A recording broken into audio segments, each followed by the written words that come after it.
মা, বাইরে তো প্রচন্ড বৃষ্টি হচ্ছে। বাবা এখনো দোকান থেকে বাড়িতে এলো না। তোর বাবা তো বলেই গেল আজকে বাড়ি আসতে দেরি হবে, কি একটা দরকার আছে।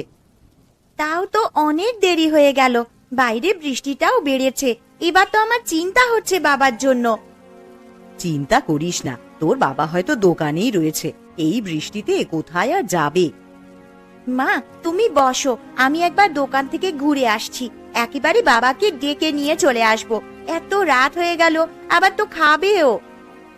না রে, তুই ভিজে ভিজে আর যাস না, তোর আবার শরীর খারাপ করে যাবে। তোর তো একটুতেই সর্দি কাশি ধরে যায়। বাবা এখনো আসছে না, আমার চিন্তা হচ্ছে। আর তাছাড়া আমি তো ছাতা নিয়ে যাব, অল্প হয়তো ভিজে যাব, এসে জামা কাপড় ছেড়ে নেব, তাহলেই তো হবে। ওরে, তোর বাবা চলে আসবে রে, অনর্থক চিন্তা করিস না। বারণ করছি, এই বৃষ্টিতে আর যাস না, আমার আবার চিন্তা বাড়বে। মা, তুমি চিন্তা করো না তো, আমি তো ছাতা নিয়েই যাচ্ছি, বাবাকে নিয়েই আসবো। তুমি একটু ধৈর্য ধরে বসো। আমার তো একটা কথাও শুনবি না। আচ্ছা যা, যা পারিস তাই করগে যা। আমি এই যাব আর এই আসবো, বেশিক্ষণ লাগবে না, আমি যাচ্ছি।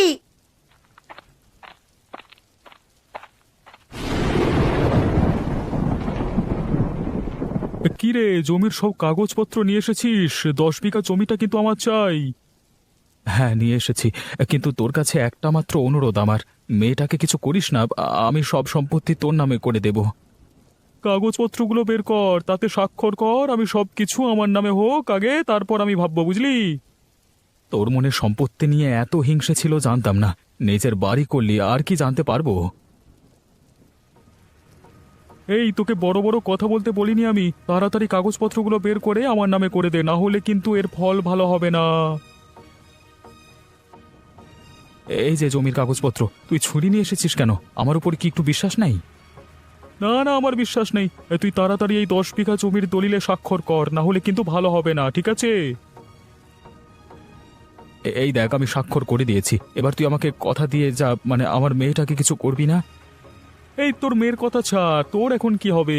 আমি জোর জবরদস্তি করে তোর সম্পত্তি হাতিয়ে নিলাম, তুই তো আমাকে ছেড়ে দিবি না, তাই আগে তোকেই মারবো। আমি তোর কি ক্ষতি করেছি যে আমাকে মারবি? আমার উপর কেন তোর এত রাগ?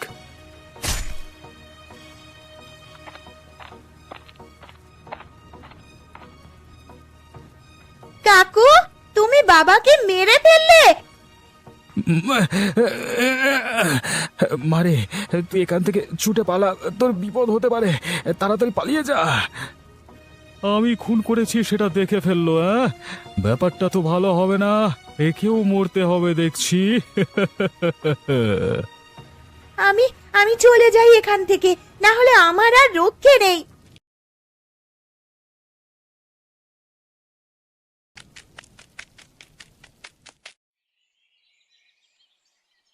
আচ্ছা, আপনি হঠাৎ আমাদের বাড়িতে কাজের লোক হলেন কেন?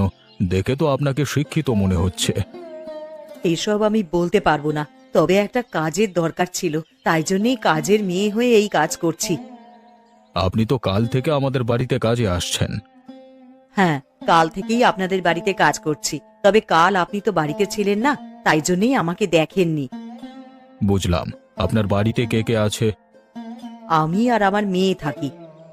আচ্ছা, মেয়ে তাহলে কি পড়াশোনা করছে নাকি? কত বছর বয়স তার? না না, পড়াশুনো করে না, বাড়ির কাজকর্ম করে। বেশি বয়স নয়, এই 14 বছর বয়স। এত কম বয়সে একটা মেয়ে, সে এখন পড়াশোনা না করে কাজকর্ম করছে, তোমাদের কি সমস্যা আমাকে বলো, সমাধান করে দেব। কর্তাবাবু, আমাকে মাফ করবেন, আমি এসব বলতে পারবো না। আমি কাজ করে নিয়ে বাড়ি যাব, আমাকে কাজ করতে দিন মোড়ল মশাই। আচ্ছা ঠিক আছে, আপনি বলতে চাইছেন না যখন, জোর করব না, আপনি আপনার কাজ করে নিন। কর্তাবাবু, এই বাসনগুলো পরিষ্কার করা হয়ে গেলে মোটামুটি সব কাজই শেষ হয়ে যাবে। আমি তাহলে বাড়ি যাব, গিয়ে আবার রান্না বান্না করতে হবে। আচ্ছা ঠিক আছে, তাই বাড়ি চলে যাও। কি গো, এবারে ফসল কেমন হলো? এবার তো ফসল ওঠার সময় হয়ে এলো গো। হ্যাঁ, এবারের ফসল খুব ভালো হয়েছে, কিন্তু বর্ষা ঢুকে গেল, এবার ফসল কাটার অসুবিধে হবে। এই যেমন এখন আকাশটা পরিষ্কার আছে, আবার কিছুক্ষণ পরে বৃষ্টি নামছে। বর্ষাকালটা তো ঠিক এইরকমই, কখন বৃষ্টি হবে কেউ জানে না। তবে ওই 10 বিঘা জমিতে কেমন চাষ হচ্ছে গো? ওই 10 বিঘা জমি যেটা আমি দখল করে নিয়েছিলাম, ওটার কথা বলছো তো? হ্যাঁ গো হ্যাঁ, তোমার দাদার জমি, এত কষ্ট করে যেটা আদায় করেছো। ওই জমিটার উপর কি আমার এমনি এমনি লক্ষ্য ছিল নাকি? ওই জমিটা খুব উর্বর, তাই জন্য তো এত কাঠখড় পুড়িয়ে মানে ওই জমি আমার নামে করে নিলাম, এখন দারুণ ফসল হচ্ছে। সত্যি ভাবা যায়, তুমি কোথায় ছিলে আর এখন কোথায় এসে দাঁড়িয়েছো। তবে ভয় একটাই, দাদার মেয়ে অর্থাৎ মেঘা যদি সবার সামনে মুখ খোলে তাহলেই আমি শেষ।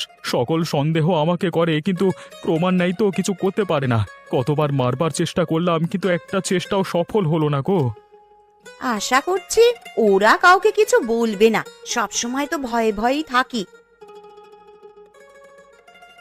থাকবে নাই বা কেন, নিজের চোখের সামনে বাবাকে খুন হতে দেখেছি, সাহস করে আর কিছু বলতে যাবে না আশা করছি। কি হলো গো, তুমি আবার উঠে পড়লে কেন? একবার যাব জমির দিকে, দেখি সব কর্মচারীগুলো ঠিকঠাক কাজ করছে কিনা, লক্ষ কোটি দিতেই হবে। আচ্ছা ঠিক আছে, তুমি তাহলে যাও, আমি বরং বাড়ির সমস্ত কাজকর্মগুলো করে রাখি। দুপুরে খাওয়ার সময় ফিরে এসো কিন্তু। হ্যাঁ, খাওয়ার সময় আমি চলে আসবো, এখন আসছি বুঝলে।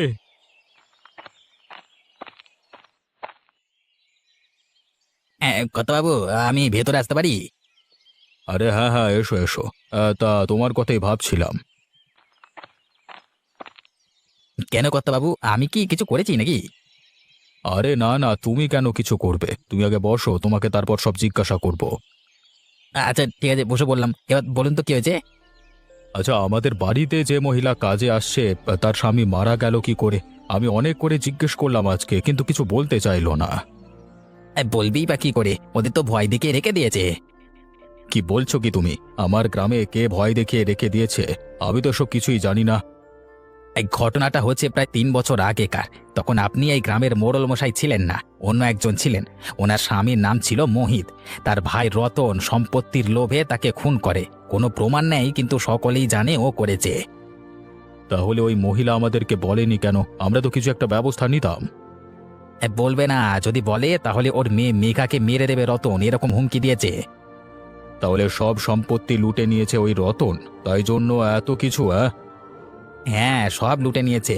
মোহিত দাদার একটা হোটেল ছিল, চিংড়ি পোলাও করতো, শুধুমাত্র ওটা এখনো হাতে নেয়নি। তবে ওই হোটেলও বন্ধ, খুলতে দেয় না।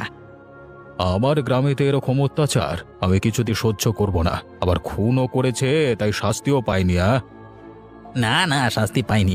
আগের মোড়ল মশাই ওনার সাথে গলায় গলায় ভাবছিল, তাই জন্য খুন করেও বেঁচে গেছে। কিন্তু আমি এটা হতে দেব না। আজকে বিকেলে যাব একবার ওদের বাড়িতে, দিয়ে সব কিছু ভালোভাবে বলবো। দুপুরে শুয়ে একটা পরিকল্পনা করতে হবে।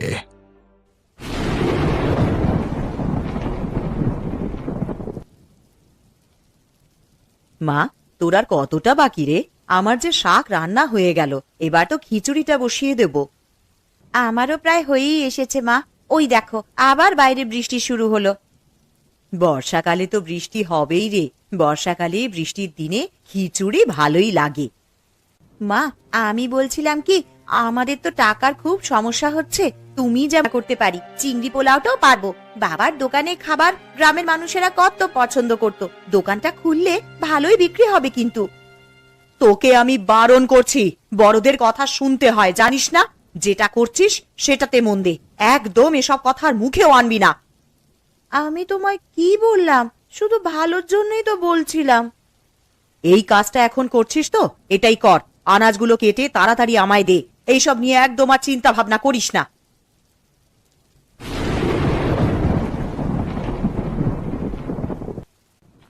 গিন্নি, আমি বাড়ি চলে এসেছি। ও বাবা, তুমি যে খাবার বেড়ে বসে রয়েছো। আমি তো ভাবলাম আর একটু আগেই চলে আসবে, তাই জন্যই তো খাবার বের করেই রেখেছি। তুমি তো পুরো বৃষ্টিতে ভিজে গেছো গো। এই পাশে থাকা গামছাটা দিয়ে গা হাত পা গুলো ভালো করে মুছে নাও। আজকে তবু কিছুটা ফসল কাটা হয়ে গেল। দাঁড়িয়ে থেকে কাজ করালে তবেই ভালো কাজ হয়, বুঝলে। আচ্ছা, আগে খেতে বসো, তারপর না হয় বাকি কথা বলবে।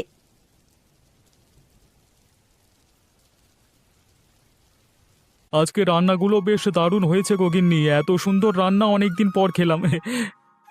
কি বলতে চাইছো কি তুমি? হ্যাঁ, আমার রান্না রোজ ভালো হয় না?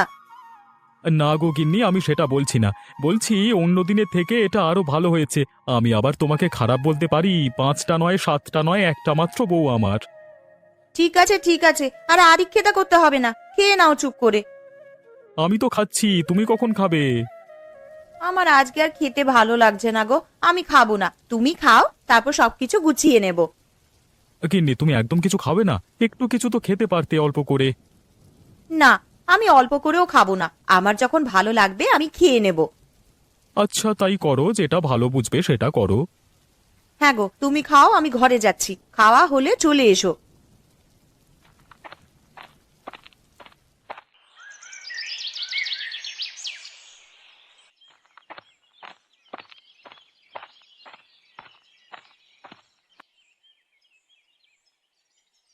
এই যে সুমতি, আপনাকে বলছি, আমি সবকিছু জানতে পেরেছি।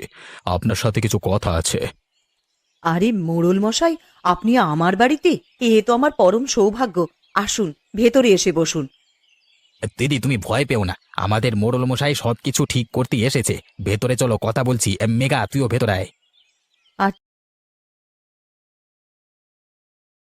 চলেন তাহলে। সুমতি, আমি জানতে পেরেছি আপনার স্বামীর ভাই আপনার স্বামীকে খুন করেছে, কিন্তু কোনো শাস্তি পায়নি। এটা কি সত্যি? দেখুন, আমাকে সত্যি কথা বলবেন, ভয় পাওয়ার দরকার নেই।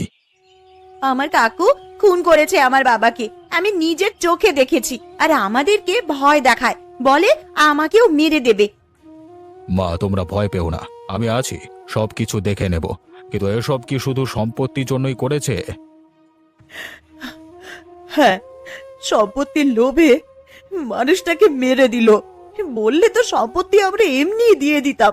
আমাদের সুখের সংসারকে ধ্বংস করলো। আমি বুঝতে পারছি আপনাদের কষ্ট, তবে ওনার একটা শিক্ষা পাওয়া দরকার। হ্যাঁ, প্রমাণ নেই, শাস্তি দিতে পারবো না, তবে উচিত শিক্ষা দিতে পারবো। রবি, তুমি কি কিছু ভেবেছো?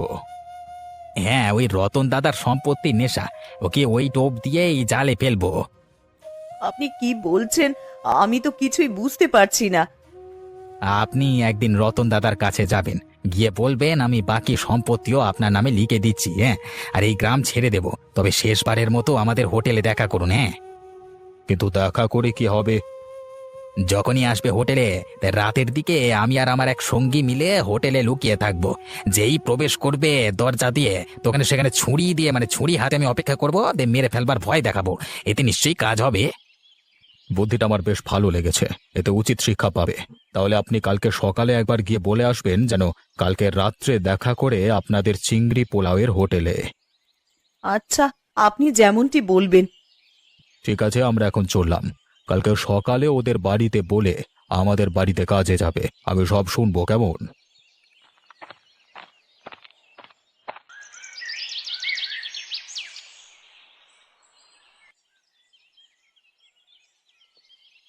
দাদা, বাড়িতে আছেন? কি হয়েছে? তুমি হঠাৎ এখানে এলে কেন? আবার কি কোনো গন্ডগোল পাকিয়েছো নাকি? দেখো, কাউকে কিছু বললে কিন্তু একদম ভালো হবে না। না না দাদা, ওসব কিছু নয়। আমি সব সম্পত্তি আপনাদের নামে করে দিয়ে এই গ্রাম ছেড়ে চলে যেতে চাই, তাই আপনাকে জানাতে এলাম। বাহ, তাহলে কবে দিচ্ছ? আমি একবার আমাদের ওই চিংড়ি পোলাওয়ের হোটেলে যেতে চাই। আজকে রাত্রিবেলায় আপনি ওখানে আসুন, আমি সব কাগজপত্রে স্বাক্ষর করে আপনার নামে সবকিছু করে দেব। আচ্ছা আচ্ছা, ঠিক আছে, ভালোই করেছো। হে, না হলে এমনিতে আমি কেড়েই নিতাম। তাই এসব কথা কেউ যেন জানতে না পারে, তাহলে কিন্তু বিপদ হবে তোমার মেয়ের, তাই না? দাদা, এতদিনে কেউ যখন জানেনি, এর পরেও জানতে পারবে না। আর আমরা তো এই গ্রাম ছেড়ে অনেক দূরেই চলে যাব। ঠিক আছে, এখন যাও, আমি ঠিক সময় পৌঁছে যাব। দেরি যেন না হয়, আর কাগজপত্র ঠিকঠাক করে নিয়ে যাবে। হ্যাঁ, আপনি কিছু চিন্তা করবেন না।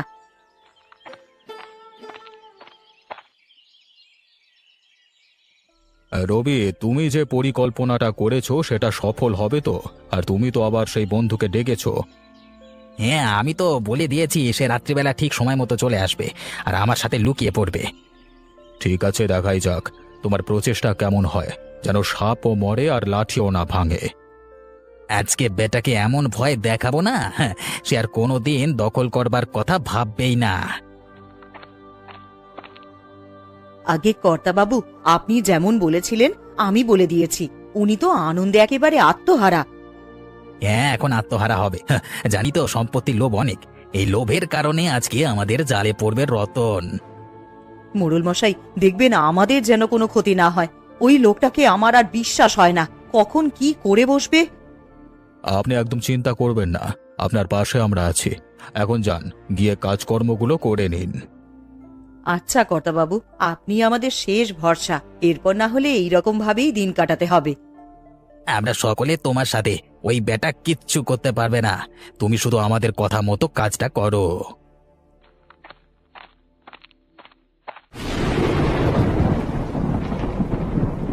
তোমরা সব ঠিকঠাক জায়গায় লুকিয়ে পড়েছো তো? কোনো অসুবিধা হয়নি তো? এই না না, আমরা ঠিকঠাক জায়গাতেই লুকিয়ে পড়েছি। আর আপনি এসব নিয়ে কথা বলবেন না, রতনের আসবার সময় হয়ে গেছে।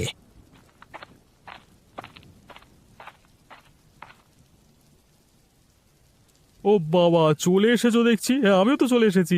তো ও, সামনে কাগজপত্রগুলো রেখে দিয়েছো, ভালো ভালো ভালো ভালো কাজ করেছো। হ্যাঁ, আমি যত তাড়াতাড়ি সম্ভব এই গ্রাম ছাড়তে চাই। এইভাবে বেঁচে থাকতে চাই না আমি। হ্যাঁ, তো চলে যা, তার আগে আমাকে সব দিয়ে যা। তাড়াতাড়ি স্বাক্ষরটা কর। এই কারা তোমরা? এরকম ভাবে আমার দিকে এগিয়ে আসছো কেন? কারা? তোমার সম্পত্তি নেওয়ার খুব ইচ্ছে, হ্যাঁ? এবার দেখ কেমন সম্পত্তি দিই তোকে, মার। তোমরা ওকে মেরো না। আমি সব সম্পত্তি তোমাদের মনে করে দিয়ে দেবো। আমাকে মেরো না। আজকে তোকে কেউ বাঁচাতে পারবে না, আমাদের হাত থেকে কেউ বাঁচাতে পারবে না রে। সুমতি, তুই আমার সাথে বিশ্বাসঘাতকতা করলি। আমি ভাবিনি তুই এরকম করবি রে। আপনি যদি বিশ্বাসঘাতকতা করতে পারেন তাহলে তো আমিও পারি। 3 বছর আগের কথা মনে পড়ছে? এইরকমই একদিন রাতে বাইরে বৃষ্টি হচ্ছে, আজকেও সেই দিনও হয়েছিল। আমার স্বামী তো আপনাকে সমস্ত সম্পত্তি লিখে দিয়েছিল। তাহলে আমার স্বামীকে মারার কি দরকার ছিল? আমাদের সুখের সংসার ধ্বংস করলেন তো। কিরে, এবার উত্তর দে। আমার অনেক বড় ভুল হয়েছে। আমাকে তোমরা ক্ষমা করে দাও। আমি তোমাদের পরিবারের দায়িত্ব নিলাম, কোনোদিন কিছুতে অভাব হবে না। আমরা মোড়ল মশাই লোক, এখন মোড়ল মশাইয়ের বাড়িতে চল, ওখানে গিয়ে তোর ফাইসাল্লা হবে। চল।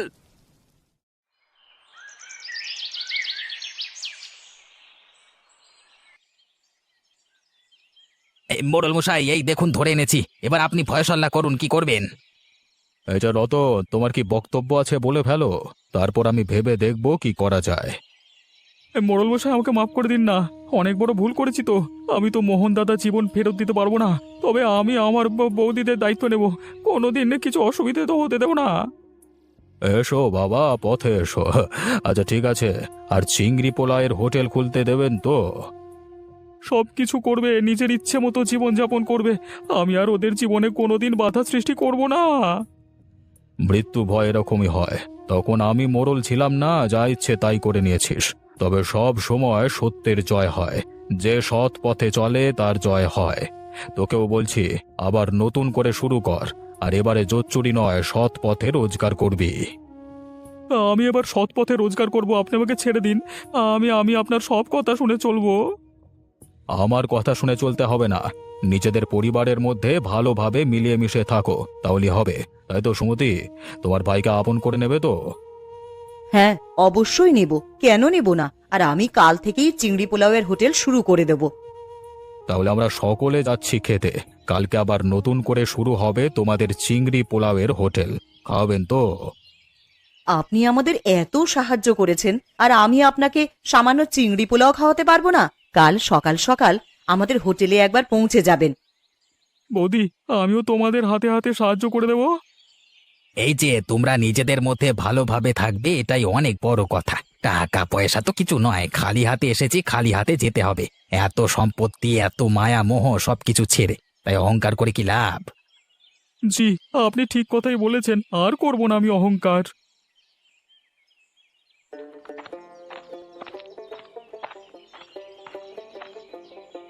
আসুন মোড়ল মশাই, আসুন। আমি আপনারই অপেক্ষা করছিলাম। আবার 3 বছর পর আমাদের এই চিংড়ি পোলাওয়ের হোটেল খুলেছে। আজকে আমি আর মেঘা খুবই আনন্দিত। সেসব না হয় ঠিক আছে, এবার কিন্তু মেঘাকে পড়তে হবে। এত কম বয়সে কাজ করতে দেব না আমি। কি মেঘা মা, পড়বি তো? হ্যাঁ মোড়ল মশাই, আমি পড়বো। আমাদের হোটেল যখন খুলে গেছে, আর অর্থের অভাব হবে না। মোড়ল মশাই, আপনার খাওয়ার যে ঠান্ডা হয়ে যাচ্ছে, আসেন খেতে বসেন, আমাদের হোটেলের চিংড়ি পোলাও খান। তারক, রবি, এসো খেতে বসবে, এসো। অনেক দূর থেকে হেঁটে হেঁটে এসেছি, ক্ষুধা লাগছে আমার।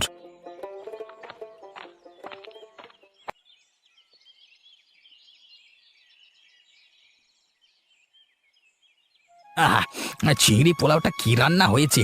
গ্রামে এত সুন্দর রাঁধুনি থাকতে দোকানটা বন্ধ হয়েছিল, গা করকর তো করবেই। তুই ঠিকই বলেছিস রে, চিংড়ি পোলাও আমি অনেক জায়গায় খেয়েছি, তবে এখানে খুব সুন্দর রান্না হয়েছে, যাকে বলে অতুলনীয়। মোড়ল মশাই, আপনার কি ভালো লাগেনি খাবারটা? আপনি চুপ করে খাচ্ছেন। খাবারটা আমার এত সুন্দর লেগেছে যে কিছুই বলতে পারছি না। সত্যি তোমার মায়ের হাতের রান্না খুব সুন্দর। আর অন্য কি রান্না ভালো হয় জানি না, তবে এই চিংড়ি পোলাও খুব সুন্দর হয়েছে। আচ্ছা মোড়ল মশাই, কি ভাগ্যে সেই বেলায় আর বৃষ্টি হয়নি। বৃষ্টি হলে আর আপনি আসতেই পারতেন না। এবার যেদিন ইচ্ছে হবে বৃষ্টি হলেও চলে আসবো। বৃষ্টির জন্য এরকম খাওয়ার হাতছাড়া করা যাবে না, কি বলো রবি? একদম ঠিক বলেছেন, আমি আপনার সাথে সহমত। যেদিন আসবেন আমাকেও বলবেন, আমিও আসবো। বিধাতা যা করে মঙ্গলের জন্যই করে। সব কিছু দেখো তুমি, তুমিই আমাদের একমাত্র ভরসা।